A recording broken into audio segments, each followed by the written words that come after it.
यूं तो अंग्रेजों ने भारत पर राज किया, अपनी हुकूमत के दम पर न जाने कितने जुल्म उठाए, बट हम इस बात को भी नेगलेक्ट नहीं कर सकते हैं कि कुछ ना कुछ तो ब्रिटिशर्स ने हमको अच्छा दिया है।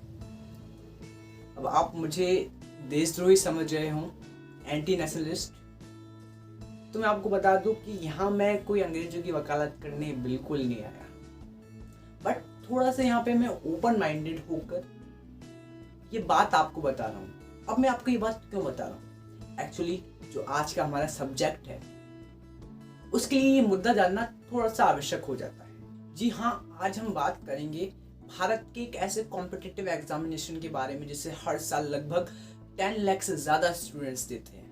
मैं बात कर रहा हूँ joint entrance examination, mains and advance के बारे में। तो नमस्कार, मैं हूँ उत्कर्ष जैन और आप देख रहे हैं कॉलेज जानकार।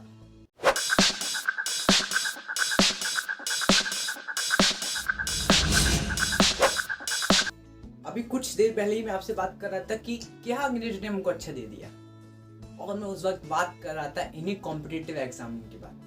अगर किसी चीज को हमें अच्छे से समझना है तो उसका इतिहास समझना जरूरी हो जाता है, उस चीज की हिस्ट्री जानना थोड़ा सा इम्पोर्टेंट हो जाता है। इसलिए हम सबसे पहले देखते हैं IIT JEE की हिस्ट्री क्या है। आज से लगभग 170-180 साल पहले अगर हमें जॉब चाहिए होती थी, अगर हमें नौकरी चाहिए होती थी, तो वो रिकमेंड के आधार पर हमको मिलती थी। अब क्या है ये रिकमेंड सिस्टम, चलिए जानते हैं। इस सिस्टम में ये होता था कि अगर कोई व्यक्ति किसी गवर्नमेंट जॉब में या किसी भी बड़ी फैक्ट्री में काम कर रहा है, सालों से काम कर रहा है, और उसने अगर आपको रिकमेंड कर दिया किसी भी पोजीशन के लिए, किसी भी पोस्ट के लिए, तो वो पोजीशन आपको दे दी जाती थी ये समझकर कि आप उस ओहदे के लायक हैं, क्योंकि आपको एक ऐसे व्यक्ति ने रिकमेंड किया है जो कि खुद एक वहां का वफादार कर्मचारी है।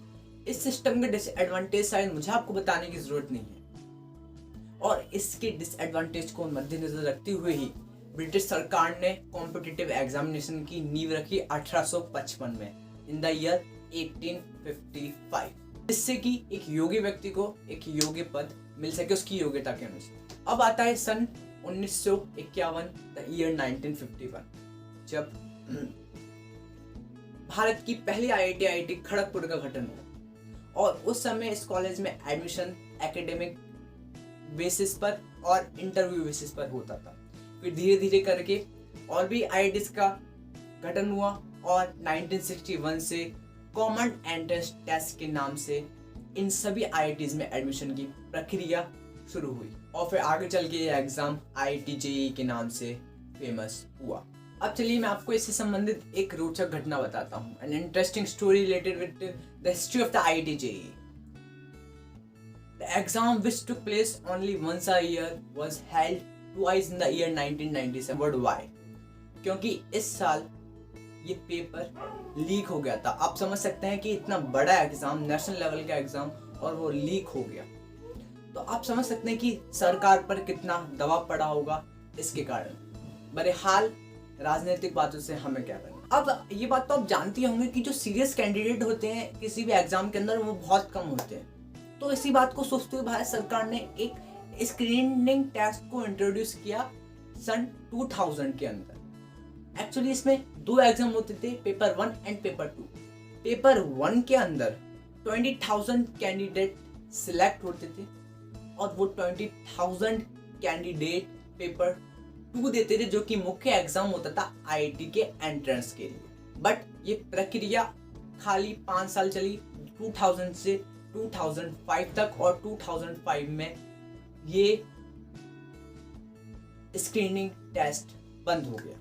नाउ द ईयर 2002, सन 2002, the year in which Indian government introduce an exam AIEEE, all India engineering entrance examination, और इस एग्जाम से हमको NITs, IIITs and other GFTIs में एडमिशन मिलता था।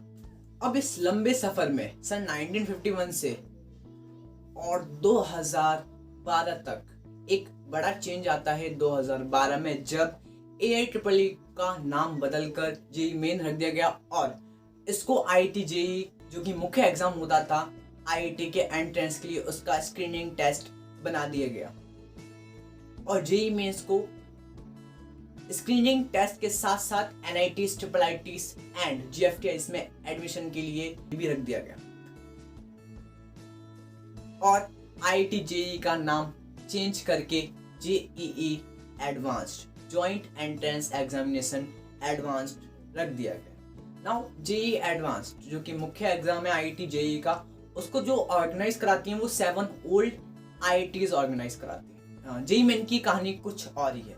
2018 तक जेईई मेन को central board of secondary education CBSE ने ऑर्गेनाइज कराया और उसके बाद इसको ऑर्गेनाइज कराने का Damodar NTA national testing agency ने अपने ऊपर ले लिया और इसके लिए एनटीए को बहुत ज्यादा क्रिटिसिज्म भी झेलना पड़ा, जिसकी बात हम आगे करेंगे क्योंकि एनटीए बहुत ज्यादा फेरबदल करता है एग्जाम के अंदर, जो कि स्टूडेंट के पॉइंट ऑफ व्यू से फ्रेंडली नहीं होता है। आगे चर्चा करेंगे। अब चलिए इस एग्जाम का पैटर्न समझते हैं। ओवर द इयर्स इसके एग्जाम पैटर्न में क्या क्या चेंजेस आए, क्या क्या फेल बदल हुए और अभी करंटली इस एग्जाम का पैटर्न क्या है। इस बात से तो आप भली भांति परिचित होंगे कि ये एग्जाम इंडिया का टॉप मोस्ट लेवल का एग्जाम है, तो इसका पैटर्न भी थोड़ा कठिन है। सन 2006 से पहले इसमें सब्जेक्टिव क्वेश्चंस आया करते थे, लेकिन 2006 के बाद इसको सिंगल ऑब्जेक्टिव टाइप बना दे। चलिए ये तो पुरानी बात हो गई। अब करंट पैटर्न इसका समझते हैं। इस एग्जाम का जो पैटर्न है वो ही इस एग्जाम को बाकी एग्जाम से अलग बनाता है, क्योंकि इस एग्जाम का पैटर्न फिक्स ही नहीं है। इसको हर साल अलग अलग आईआईटीज कंडक्ट कराती हैं और वो अपने हिसाब से इसका पैटर्न रखती है। ना तो मार्किंग स्कीम फिक्स होती है, ना क्वेश्चंस के मार्क्स फिक्स होते हैं, बट फिक्स होता है तो वो होते हैं हमारे क्वेश्चंस के टाइप्स भी चेंजेस होते हैं, बट बहुत ज्यादा वेरिएशन क्वेश्चन टाइप्स में हमको देखने को नहीं मिलता है। जो मेजर टाइप्स के क्वेश्चंस आते हैं वो आते हैं single objective type, multiple objective type, numerical value type and numerical digit 1 to 9 type. और इसमें कई क्वेश्चंस पार्शियल मार्किंग के अंदर भी होते हैं और नेगेटिव मार्किंग भी होती है मैक्सिमम क्वेश्चंस के अंदर, बट फिक्स कुछ भी नहीं। तो ये था जेईई एडवांस का exam pattern, but JEE mains का एग्जाम पैटर्न इतना कॉम्प्लिकेटेड नहीं है। नहीं, अगर आप समझ रहे हो कि बहुत आसान है जेईई मेंस का एग्जाम पैटर्न, तो वो आसान था 2018 तक, क्योंकि 2018 के बाद ये एग्जाम पैटर्न इतना बदलता है कि इतना तो चुनाव जीतने के बाद सरकार के वादे भी नहीं बदलते। 2018 तक इस एग्जाम के अंदर 30 क्वेश्चंस सिंगल एमसीक्यू टाइप आते थे, 30 फिजिक्स के, 30 केमिस्ट्री के, 30 मैथमेटिक्स के। इसके बाद बागडोर चली गई एनटी के पास और एक बात फिक्स हो गई कि इस एग्जाम में कुछ भी फिक्स नहीं रहा। 2019 में परसेंटाइल सिस्टम इंट्रोड्यूस हुआ। 2020 के अंदर जो एग्जाम पैटर्न है वो चेंज हुआ और 90 से 75 क्वेश्चंस कर दिए गए और 15 न्यूमेरिकल वैल्यू टाइप क्वेश्चंस को इंट्रोड्यूस किया गया और इसके नंबर ऑफ अटेम्प्ट 1 से बढ़ाकर 2 कर दिए गए। 2021 के अंदर फिर से इसका एग्जाम पैटर्न चेंज करके दोबारा 75 से 90 क्वेश्चंस कर दिए गए और 15 न्यूमेरिकल वैल्यू टाइप जो कि ऑप्शनल थे उन क्वेश्चंस को ऐड कर दिया और नंबर ऑफ अटेम्प्ट 2 से बढ़ाकर 4 कर दिए गए। और एक और थोड़ी कंट्रोवर्सी हुई थी 18 मार्च 2021 के जेईई मेंस के सेकंड शिफ्ट के एग्जाम पेपर के अंदर। वो पेपर इतना ज्यादा नॉर्मलाइज कर दिया गया, जिसके बहुत अच्छे मार्क्स भी थे, उनकी भी काफी कम परसेंटाइल रह गई अगर हम दूसरे शिफ्ट से कंपेयर करें तो। अगर हम एक्सपीरियंस लोगों या फिर अनुभवी टीचर्स से बात करें तो उनका यही कहना है कि जो परसेंटाइल सिस्टम है या फिर जो मल्टीपल शिफ्ट सिस्टम है उस सिस्टम के अंदर ट्रांसपेरेंसी नहीं है और ये सिस्टम केवल अजम्पशन पे बेस्ड है। मैं आपकी जानकारी के लिए बता दूं, मैं किसी भी ऑर्गेनाइजेशन के खिलाफ नहीं बोल रहा हूँ, मैं केवल स्टूडेंट का पर्सपेक्टिव रख रहा हूँ एंड जो अनुभवी टीचर्स हैं उनका पर्सपेक्टिव रख रहा हूँ और एक सत्य बात बोल रहा हूँ।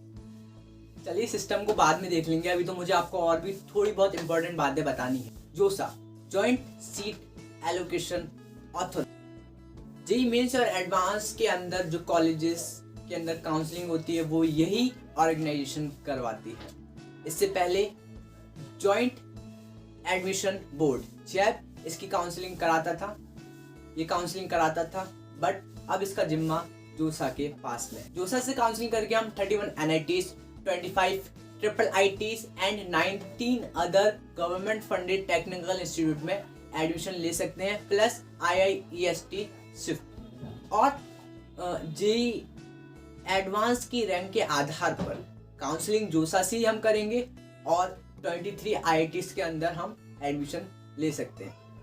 जेईई एडवांस के मार्क्स के बेसिस पर हम डिफरेंट और भी कॉलेजेस हैं जो कि नेशनल लेवल के कॉलेजेस हैं, बहुत अच्छे कॉलेजेस हैं, उसमें भी हम एडमिशन ले सकते हैं, जैसे कि Indian institute of science education and research IISER and the Indian institute of petroleum and energy IIP, Rajiv Gandhi institute of petroleum technology RGIP and the Indian institute of space science and technology IIST and the Indian institute of science IIS Bangalore.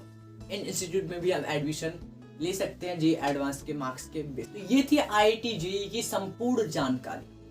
अब आपको क्या करना है, अब आपको इसके लिए मेहनत करनी है, अच्छे से पढ़ाई करनी है, इसके एग्जाम पैटर्न को देखना है, एक स्ट्रेटेजी बनानी है, उस स्ट्रेटेजी पे फोकस करना है, कंसिस्टेंट रहना है और इस एग्जाम को फोड़ना है।